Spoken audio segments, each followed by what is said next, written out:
दोस्तों, इंसान की वजूद की शुरुआत से इंसान का प्रकृति से एक ही सवाल रहा है कि उसके जीवन का अर्थ क्या है। इंसान सारा जीवन इसी सवाल के जवाब के लिए गुजार देता है, किंतु इसका जवाब कुछ ही लोगों को मिल पाता है। जीवन का अर्थ क्या है, इस सवाल के साथ एक ये भी सवाल पैदा होता है कि आखिर जीवन का अर्थ जानना इतना ज़रूरी क्यों है। आज दोस्तों, जिस किताब की बात होने जा रही है वो आपकी लाइफ के ऐसे कुछ सवालों का जवाब देने की क्षमता रखती है। यह किताब आपकी मीनिंगलेस लाइफ को मीनिंगफुल बनाने में एक अनुभवी व्यक्ति की भूमिका अदा करेगी, जिसके अनुभव की गहराई इतनी है कि आप उसमें जितनी गहराई तक जाओगे उतना ही खुद को जान पाओगे। हेलो दोस्तों, हमारे चैनल इंसेंटिव डिज़ायर पर आप सबका स्वागत है। अगर आप इस चैनल पर नए हैं तो जल्दी से लाल बटन को दबाकर चैनल को सब्सक्राइब जरूर कर ले और बेल आइकन को दबाना ना भूलें ताकि हमारे लेटेस्ट वीडियो की नोटिफिकेशन आपको मिल सके। दोस्तों, किताब का नाम है मैन्स सर्च फॉर मीनिंग, यानी जीवन के अर्थ की तलाश में मनुष्य। इस किताब को 1945 में लिखा था विक्टर ई फ्रैंकल ने, जो कि अपने समय के ग्रेट साइकोथेरेपिस्ट थे, यानी मनोचिकित्सक। दूसरे विश्व युद्ध के दौरान उनके कई साथियों समेत उन्हें कैद कर लिया गया और उन्हें यातना देने वाले शिविरों में भेजा गया, जहां दर्द की कोई सीमा नहीं थी और सुख की कोई उम्मीद नहीं थी।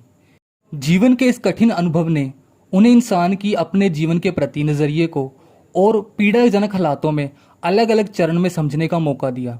फ्रैंकल को उन सवालों के जवाब मिले जो इंसान के दिमाग में कितने लंबे समय से घर करे हुए थे। इस किताब में फ्रैंकल ने किसी दर्दनाक पीड़ा का जिक्र नहीं किया, बल्कि उन्होंने तो इंसान के जन्म सिद्ध अधिकार सर्वाइवल यानी जिंदा रहने के उन कारणों का जिक्र किया है जिस कारण वे उन यातना शिविरों से जिंदा लौट पाए। वे बताते हैं कि यातना शिविरों में केवल उन्हीं लोगों की जान गई जिनके मन में भविष्य की उम्मीद खत्म हो चुकी थी, जिन्होंने अपने जीवन को उन हालातों में व्यर्थ माना कि आगे उनके जीवन का कोई अर्थ नहीं है। इसी सोच ने उनकी इम्यूनिटी यानी रोग प्रतिरोधात्मक क्षमता को बिल्कुल कम कर दिया और उनका शरीर रोगों से ग्रस्त हो गया और कुछ ही समय में उन्होंने प्राण त्याग दिए।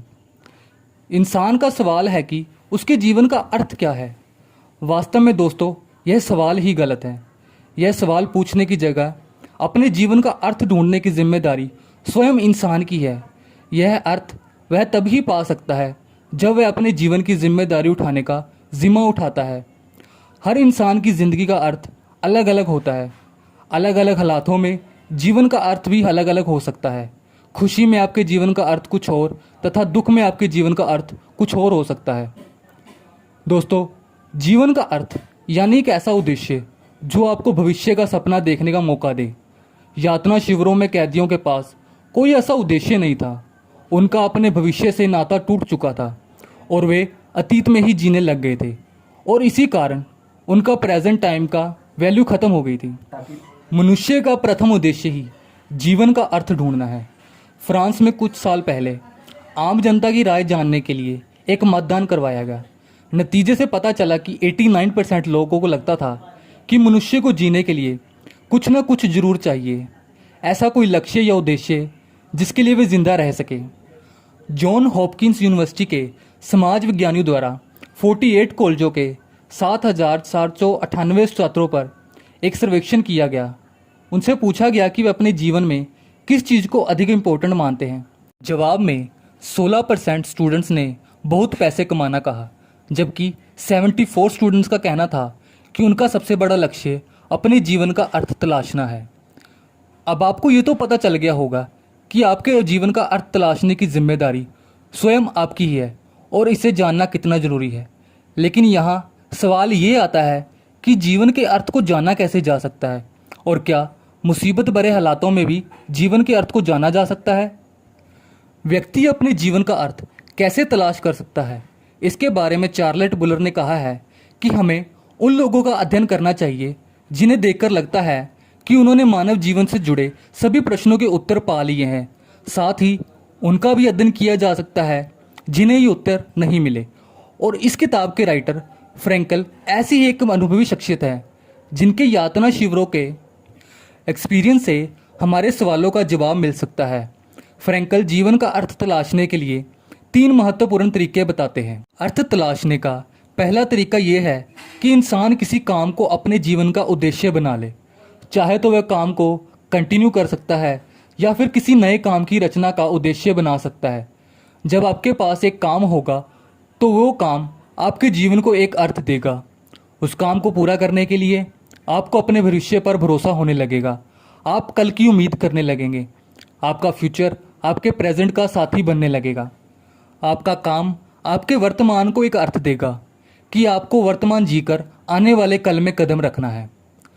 अर्थ तलाशने का जो दूसरा तरीका है, किसी ऐसे व्यक्ति के संपर्क में आना जो आपके जीवन को अर्थ दे सके। दूसरे शब्दों में हम कह सकते हैं इसे प्रेम। प्रेम एक ऐसा शब्द है जो आपके अतीत, वर्तमान और भविष्य तीनों को अर्थ प्रदान करता है। किसी व्यक्ति विशेष के प्रति प्रेम आपके जीवन को एक उद्देश्य देता है, या कह लो आपके पास एक वजह होती है जिसके लिए आप वर्तमान को जीते हैं। अगर वो व्यक्ति आपके पास ना हो तो उससे मिलने की आस आपके जीवन से, आपके जीवन के प्रति नाउम्मीदी को छीन लेती है। और ये हमें फ्रैंकल के पर्सनल एक्सपीरियंस से भी सीखने को मिलता है। फ्रैंकल जब अपनी सजा के दौरान पहाड़ों पर अपने साथियों के साथ काम कर रहे थे तो पीछे एक साथी की आवाज़ आती है कि काश मेरी पत्नी जिंदा हो। न जाने वो किस हालात में होगी, जिंदा भी होगी या नहीं। ये शब्द सुनते ही फ्रैंकल भी अपनी पत्नी के बारे में सोचने लगते हैं। वे अपनी पत्नी के साथ बिताए पलों को याद करने लगते हैं। कुछ पल के लिए वे सभी दुखों और तकलीफ़ों को बिल्कुल भूल जाते हैं।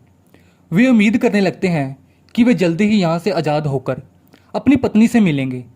दोस्तों, उनके पत्नी के प्रेम ने फ्रैंकल को कुछ ऐसे हालातों में भी जीवन का अर्थ दिया। उन्हें लगा कि अभी भी उम्मीद है। इसी उम्मीद ने उन्हें आज़ादी भी दिलाई। सीखने को यह मिलता है कि दोस्तों, प्यार आपके जीवन को मायने देता है और आप उस प्रेम के लिए आज को सर्वाइव करने लगते हैं, चाहे आप कैसे ही हालातों में क्यों ना हो।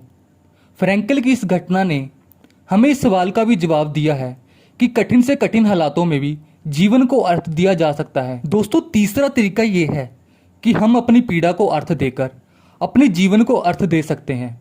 हालात कितने ही कठिन क्यों ना हो, कितने ही विपरीत क्यों ना हो, हम अपने जीवन में कितनी भी असहाय स्थिति का सामना क्यों ना कर रहे हो, हमें यह नहीं भूलना चाहिए कि ऐसे समय में भी हम जीवन का अर्थ ढूंढ सकते हैं। दुख या पीड़ा का आना हमारे वश में नहीं, किंतु उनके प्रति कैसा व्यवहार करना है ये तो हमारे वश में है। हम हालात नहीं बदल सकते, लेकिन हालातों के अनुसार खुद को तो बदल सकते हैं। यहाँ किताब में एक उदाहरण दी गई है। एक बार एक अधेड़ डॉक्टर ने अपनी उदासी से छुटकारा पाने के लिए, चूंकि फ्रैंकल एक मनोचिकित्सक थे, इसलिए उनसे सलाह मांगी।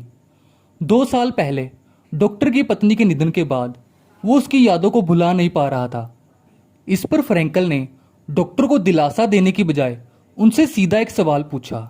अगर आपकी पत्नी की जगह आपका निधन हो गया होता और आपकी पत्नी को आपके बिना ही जीवित रहना पड़ता, डॉक्टर ने कहा कि उसके लिए तो यह कष्ट सहना बड़ा कठिन हो जाता। फ्रैंकल ने कहा, सोचिए डॉक्टर, आपने तो अपनी वाइफ को इस कष्ट से बचाया ही है। अगर आज वो जिंदा होती तो ये सारे कष्ट वो सहन करती। ये शब्द सुनते ही डॉक्टर बिना कुछ बोले शांत भाव से ऑफिस चले गए। उनका मन आगे से शांत हो चुका था। वास्तव में यह कोई उपचार नहीं था, ना ही फ्रैंकल उनकी नियति बदल सकता था। फ्रैंकल ने तो बस उनके दुख को कुछ मायने दिए, जिसके बाद उनकी पीड़ा नहीं रही, उसे उसका अर्थ मिल गया। पीड़ा को अर्थ मिलते ही उन्हें अपनी ज़िंदगी का अर्थ मिल गया। हम दोस्तों, खुश होने की बजाय खुश करने वाले कारणों को ढूंढते हैं। जब वे कारण हमें नहीं मिलते तो हम दुख पाते हैं। इस किताब से दोस्तों हमें बहुत ज़रूरी बातें सीखने को मिलती हैं। जीवन का अर्थ कैसे और किसी भी हालातों में पाया जा सकता है।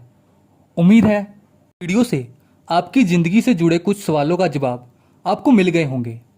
अगर आपको वीडियो अच्छी लगी तो कमेंट करके ज़रूर बताएं।